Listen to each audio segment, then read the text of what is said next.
Joint session of Congress is one of those things that maybe the first time you attend it is exciting. After that, it gets kind of routine. Were you there last night when President Biden talked to Congress about his plans for the upcoming years? Yes, Doug, I am fresh off of listening to President Biden's speech. So there you go, right? Yep, there you go. That's exactly right. So I was able to be there. I listened to the president's speech. I also listened to Senator Scott's response last night.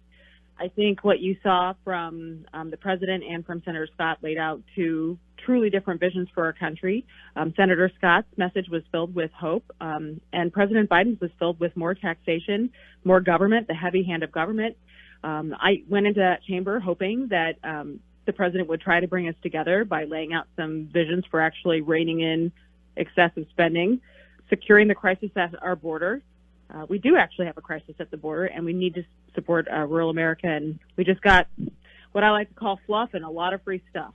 So I was disappointed in the speech last night. Well, it's free to somebody because somebody's going to end up having to pay for it one way or the other. And there's a lot of, one of the things that really has been sort of disappointing, and Jen Psaki, the world's worst press secretary, has said it the other day, that he's not trying to unify people in Congress. He's trying to unify the American people. So basically, if you don't agree with me, go away.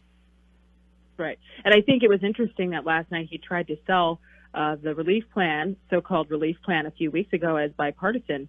The only thing bipartisan about it out of the House was that 2 Democrats voted against it.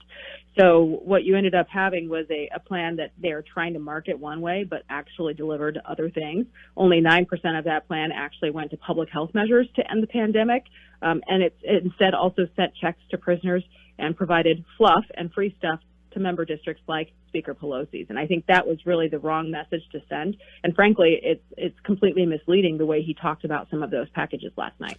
Well, okay, on the conversely, tell me about a little bit more about Senator Scott's rebuttal. I was listening to America in the Morning earlier today, and somebody said, yeah, he was very folksy. He was like the anti-Joe Biden, the same sort of folksy manner of Joe Biden, but not really much different from him. Well, and I would say this, he talked about substantive issues that we could actually come together on versus laying out the agenda that has already been hyper-partisan in the House. And I think that is a clear difference between the two messages we heard last night. Senator Scott laid out many of the plans that he has worked on in the Senate that were bipartisan in nature, and then and saw them get blocked even last year before we were in this year, where things have gotten even more hyper-partisan. So I think he hit the nail on the head that opportunity is the best answer. Education is a good answer. There are lots of things that we can be doing to work together, but the message missed the mark from President Biden last night.